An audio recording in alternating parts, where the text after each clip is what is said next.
అందరికీ నమస్కారం. రామా ఎంటర్టైన్మెంట్స్కి స్వాగతం.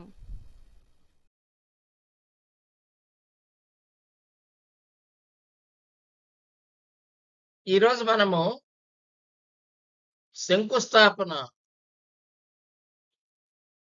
పిట్ గుంత తవ్వినప్పుడు, మిగతా కాలమ్స్ గుంతలు తవ్వినప్పుడు కానీ, లేదా ఫౌండేషన్ మొత్తం ట్రెంచ్ మొత్తం తవ్వినప్పుడు కానీ, తవ్వేటప్పుడు భూమి లోపల వచ్చే వస్తువులను బట్టి అవి మంచివే చెడ్డవే, లేదా శుభమా అశుభమా తెలుసుకోవాలి. ఈ జాగ్రత్త గమనించాలి. తవ్వేటప్పుడు ఎవరు కాంట్రాక్ట్ ఇచ్చేసి వెళ్ళిపోయి అంతా పూర్తి చేసినాక అప్పుడు వచ్చి మనం మాట్లాడడం కాదు. ఇవన్నీ కూడా కింద తవ్వేటప్పుడు ఏం వస్తున్నాయి వస్తువులు శల్య విచారణ చేయాలి. ఇది చాలా ఇంపార్టెంట్. తర్వాత ఏం చేయలేదు, మనిషి ప్రాణం పోయినాక ఏం చేయలేదు. అందులో ముందే జాగ్రత్త పడాలి. శంకు రూపంలో ఉండే శిలలు, రాతి శిలలు కనబడుతున్నాయా, ఏమైనా కనపడ్డాయా తవ్వేటప్పుడు? లేదు సాల గ్రామాలు చుట్టూ తిరిగి విష్ణు చక్రం లాగా ఉంటుంది, అట్లాంటివి ఏమైనా ఉన్నాయి? ఈ రెండు జనరల్ గా మనకు గండకీ నది నేపాల్ దగ్గర కనపడుతుంటాయి. ఇక్కడ మన దగ్గర తక్కువ. అక్కడ ఇసుకలో కావలసిన ఉంటాయి, నదిలో ఏరుకుంటుంటారు జనాలు. అక్కడ ఎక్కువ ఈ సాల గ్రామాలు కనపడుతుంటాయి. కనబడితే చాలా మంచిది. ఇవి తాబేళ్లు కనపడతాయి, ఒక్కోసారి తవ్వుతుంటే కింద మట్టిలోనే ఉంటాయి. అవి అక్కడి నుంచి వస్తూ ఉంటాయి. అట్లాంటివి వస్తే మంచిది. లోహాలు, రకరకాల లోహాలు, కంచు కానీ రాగి కానీ, ఇట్లాంటివన్నీ వెండి పాత్రలు కానీ, ఇట్లాంటి పాత్రలు కూడా దాచిపెడుతుంటారు. ఇది వెనుకటి రోజుల్లో దొంగల భయం ఉండేది, బ్యాంకులు ఉండేవి కావు. డబ్బులు ఎక్కడ దాచిపెట్టుకోవాలి? ఇంట్లో దాచిపెట్టుకోవాలి. ఊరికి పోయేటప్పుడు ఇంట్లో పెట్టినా దొంగలు పడతారు. అందుకని చెప్పి వాళ్ళు కింద గుంతలు తవ్వి గుంతల లోపల ఇవన్నీ పెట్టేవాడు.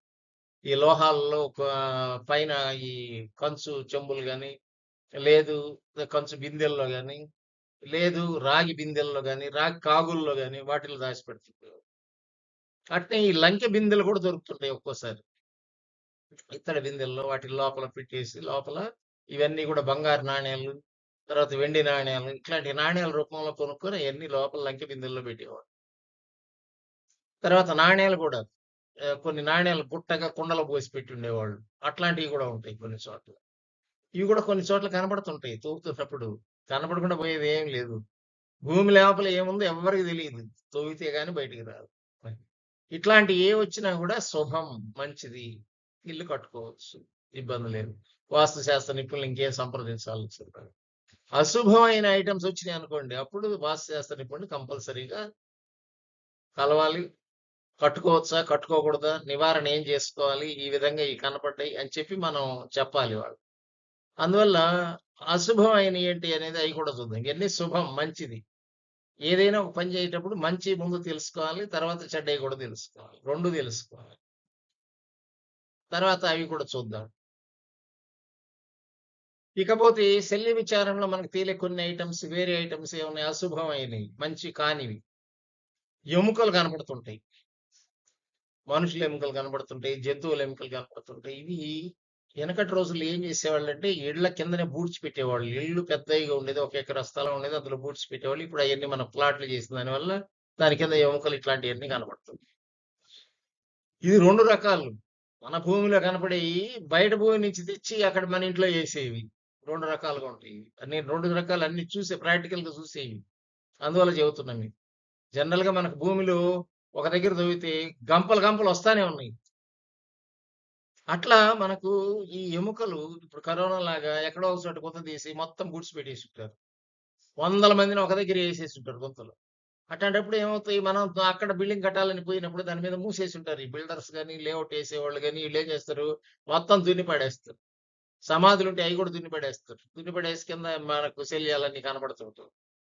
అట్లా ఈ ఎముకలు మనకు మన స్థలంలో తవ్వేటప్పుడు ఇవన్నీ బయటకు వస్తుంటాయి. ఈ బయటకు వచ్చినప్పుడు మన జాగ్రత్తలన్నీ పాటించాలి. మనం ఊరికి ఇష్టం వచ్చినట్టు ఎముకలు వచ్చినట్టు అట్నే ఇల్లు కట్టేయకూడదు. అది దానికి కొన్ని రూల్స్ అండ్ రెగ్యులేషన్స్ ఉంటాయి. వస్తే ఏం చేయాలో ఎన్ని చెబుతారు. ఖచ్చితంగా ఇందులో ఏది వచ్చినా కూడా మీరు వాస్తు నిపుణులను సంప్రదించాల్సి ఉంది. ఒక్కో దానికి ఒక్కో రకం పరిష్కారం.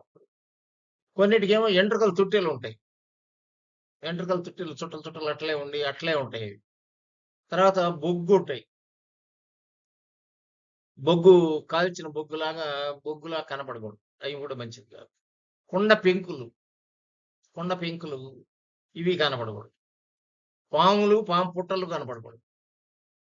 పాము పుట్టలు చాలా ఇది వంశపారంపర్యంగా వస్తాయి అవి. దాని మీద గాని ఇల్లు కట్టావు దోషం. మన జన్మే కాదు, సప్త జన్మలకు వస్తది ఈ దోషం. అందువల్ల ఈ పాము పుట్టలుంటే అసలు ఇల్లు కట్టనే కూడదు.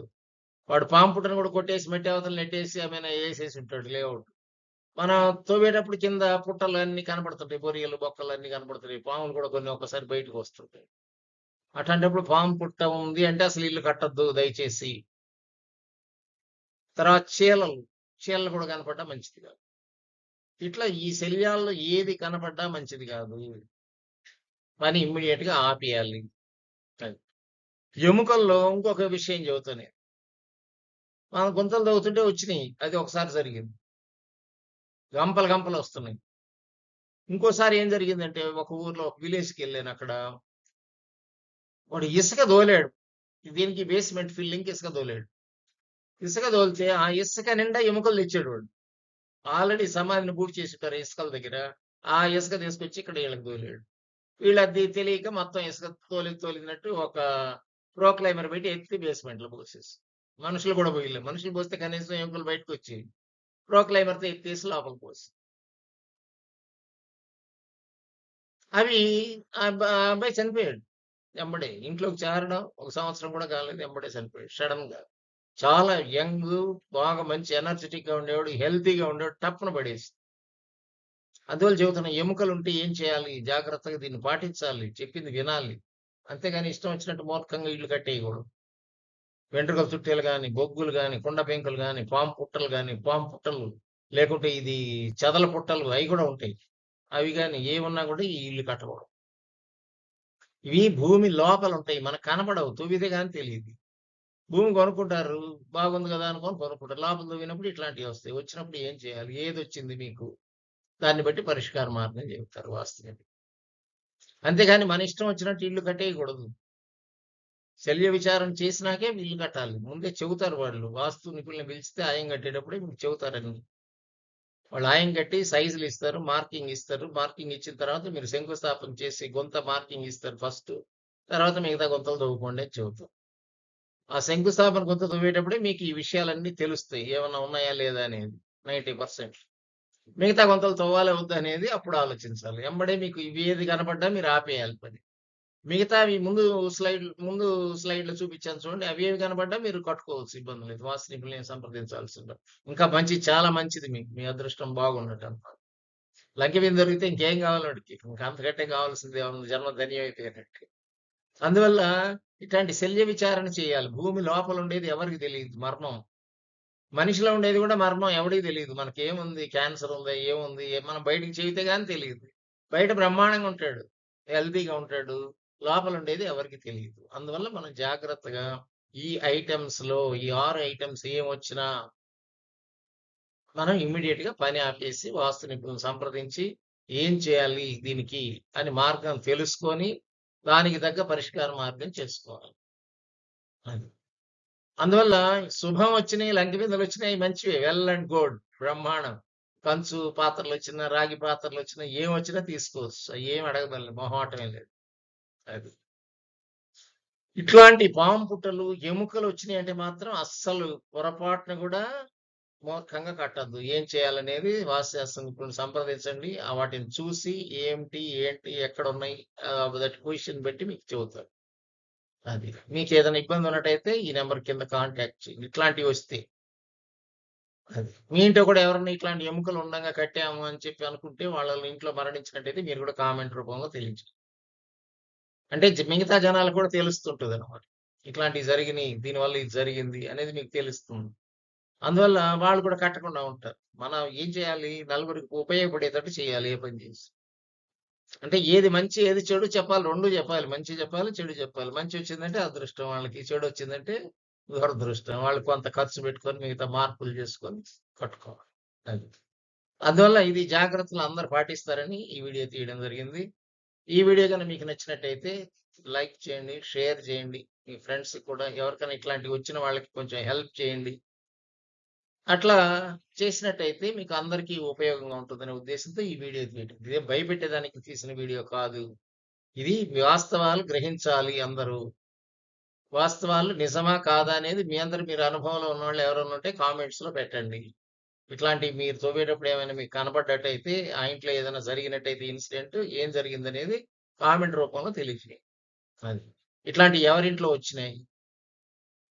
ఏం జరిగింది అక్కడ ఇన్సిడెంట్? ఏమొచ్చినాయి మీకు ఇందులో? అనేది కూడా తెలుసుకుంటాం. ఇవి కొంచెం జాగ్రత్తగా శల్య విచారణ చేయాలి. తవ్వేటప్పుడు మీకు తెలుస్తాయి. అందుకే భూమి తవ్వేటప్పుడు చాలా జాగ్రత్తగా ఉండాలి. శంకుస్థాపన చేసేటప్పుడు జాగ్రత్తగా శంకుని స్థాపించుకునేటప్పుడు ఇవన్నీ కూడా గుంతలు తవ్వాలి. తవ్వినప్పుడు అయన్నీ మీకు తెలుస్తాయి విషయాలు. తెలిసినప్పుడు జాగ్రత్తలు తీసుకోవాలి. తీసుకొని ఇల్లు బాగా కట్టుకోండి. ఆ ఇల్లు లైఫ్ ఉన్నన్ని రోజులు హ్యాపీగా ఎంజాయ్ చేయాలన్నదే మా కోరిక. Thank you one and all for watching this video. నేను మీ Elsuri Rammohan Rao, retired principal, government polytechnic Nellore. Thank you. Me